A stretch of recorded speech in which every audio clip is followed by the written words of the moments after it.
இன்றைக்கி மட்டன் குழம்பு எப்படி பண்ணுறதுன்னு பார்ப்போம் வாங்க. அதுக்கு ஃபஸ்ட் நம்ம மசாலாக்கு என்னென்ன அரைக்கிறதுன்னு பார்த்துக்கலாம்.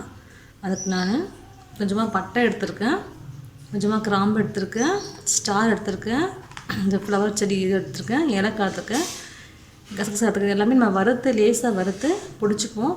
இது குழம்புக்கும் நல்லாயிருக்கும், பிரியாணிக்கும் நல்லா டேஸ்ட் கொடுக்கும் நமக்கு. வாங்க நம்ம லேசாக ஃப்ரை பண்ணிக்கலாம். இது எல்லாமே நம்ம போட்டு வறுத்துக்கலாம்.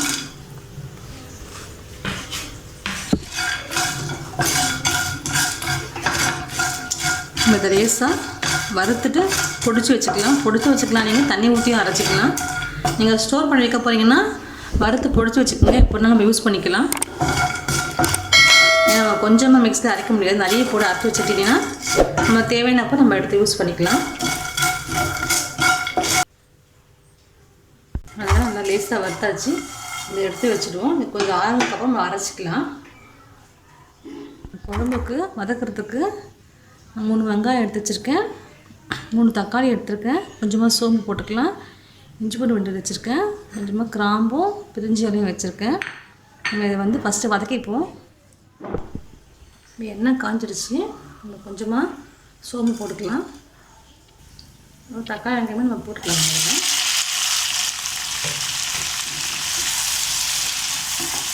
நல்லா வதங்கட்டும். நமக்கு இதில் நம்ம 1/2 ஸ்பூன் மிளகு போட்டுக்கலாம், 1/2 ஸ்பூன் சீரகம் போட்டுப்போம். நல்லா கொஞ்சம் வதங்கி வரட்டும். ப்ரௌன் கலரில் நம்ம வாங்கலாம், நல்லாயிருக்கும். இந்த குழம்புக்கு தேவையான தேங்காய் நம்ம இதிலே போட்டுக்கலாம்.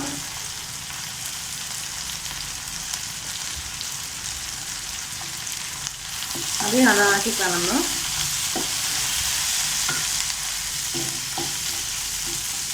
இன்னும் 2 நிமிஷம் நல்லா வதங்கி வரட்டும். நம்மளோட நல்லா வதங்கிடுச்சு. போதும், நம்ம இறக்கிக்கலாம். அதை நம்ம அரைச்ச மசாலா பாருங்கள், இது நம்ம தேவையானது போட்டால் போதும். இந்த அளவுக்கு வந்திருக்கு. நம்ம இது ஆறுக்கு அப்புறம் நம்ம அரைச்சிக்கலாம். இப்போ வெயிட் பண்ணுவோம். நம்ம அதே பேனில் எண்ணெய் ஊற்றிக்கலாம். எண்ணெய் காஞ்சதும் நம்ம ஒரே பிரிஞ்சியில் போட்டுக்கலாம். 2 கிராம்பு போட்டுக்கலாம், கொஞ்சமாக சோம்பு போட்டுக்கலாம், கொஞ்சமாக கருவேப்பிலை போட்டுக்கலாம்.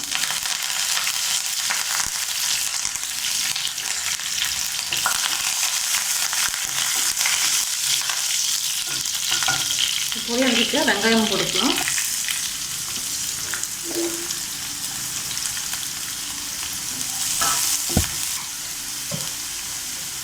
இப்போ நம்ம ஆட் பண்ணிப்போம். வெங்காயத்துக்கு சீக்கிரமாக வதங்க. நமக்கு கொஞ்சமாக இஞ்சி பூண்டு வச்சுருக்கேன், 1 ஸ்பூனு, அதையும் போட்டுப்போம்.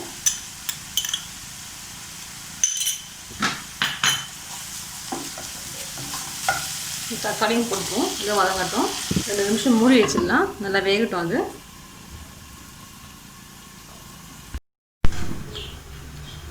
வந்துருச்சான்னு பார்க்கலாம். நம்ம மசாலா நல்லா தக்காளி வெங்காயம் நல்லா வதங்கி வந்துடுச்சு.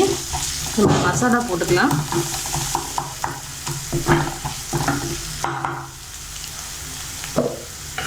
நம்ம அரைத்து வச்ச மசாலாவை நம்ம 2 ஸ்பூன் போட்டுப்போம்.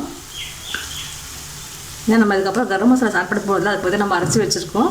இதே போதும். இல்லை 1 ஸ்பூன் மிளகாத்தூள் போட்டுக்கலாம்.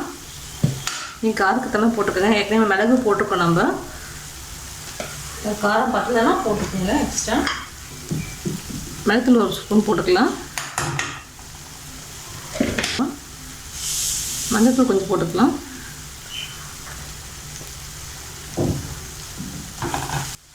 விட்டுடலாம்.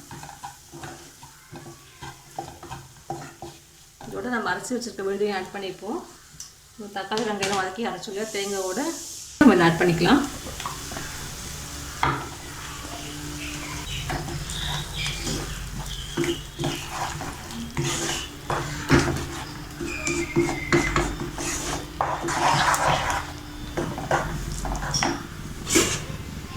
நான் 1/2 கிலோ மட்டன் எடுத்திருக்கேன். நம்ம இதை ஆட் பண்ணிப்போம்.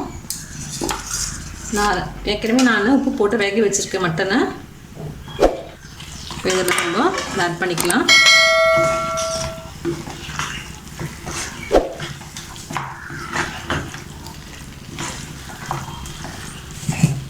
அரைச்ச தண்ணியில் ஊற்றிக்கலாம்.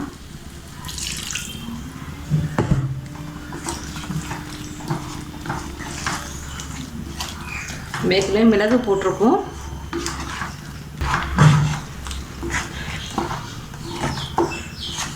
கொஞ்சமாக சீரகத்தூள் கொஞ்சம் ஆட் பண்ணிப்போம், நல்லாயிருக்கும் வாசமாக உங்களுக்கு. அதோட மிளகுத்தூள் கொஞ்சம் போட்டுக்கலாம், கொஞ்சம் கலர் நல்லாயிருக்கும். கொஞ்சமாக தண்ணி ஆட் பண்ணிப்போம். நீங்கள் கிரேவி மாதிரி வேணும்னா திக்காக வச்சுக்கலாம், நம்ம குழம்பா வேணும்னா கொஞ்சம் தண்ணியாகவே நம்ம எடுத்துக்கலாம்.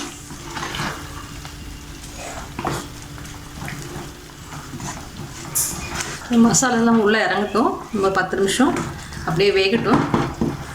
மூடி வச்சிருவோம். 10 நிமிஷம் கழித்து நம்ம எடுத்துக்கலாம். இதுக்குன்னு பார்ப்போம். குழம்பு ரெடி ஆயிடுச்சுன்னு பார்க்கலாம். குழம்பு நல்லா ரெடி ஆகிடுச்சு. நல்லா கொத்தமல்லி எல்லாம் தூவிக்கலாம்.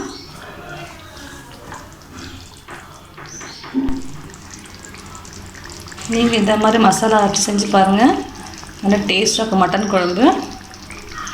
செஞ்சு பார்த்துட்டு உங்கள் கமெண்ட் சொல்லுங்கள். தேங்க்யூ.